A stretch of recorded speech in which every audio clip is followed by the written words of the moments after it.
Welcome to this video on LEO satellites in 5G NTN.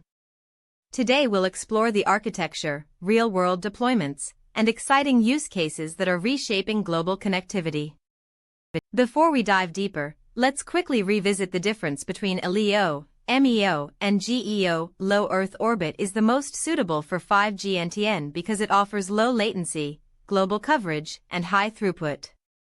The LEO NTN architecture consists of a constellation of satellites, ground gateways, and user terminals such as 5G phones and IoT devices.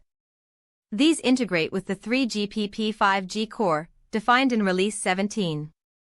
Key features include beam hopping for dynamic coverage, inter-satellite laser links, adaptive modulation for high-speed internet, and seamless handovers as satellites move across the sky.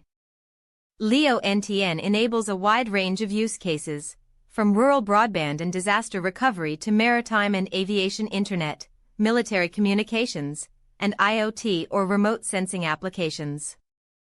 Several major deployments lead the way. SpaceX Starlink already has thousands of satellites. OneWeb offers global broadband, Amazon Kuiper is coming soon, and Telesat Lightspeed targets enterprise NTN. Challenges include space debris and collision risk, complex spectrum regulation, and the need for reliable handovers at very high orbital speeds. Looking ahead, expect integration with 6G, direct-to-device NTN services, affordable satellite phones, and AI-driven beam management.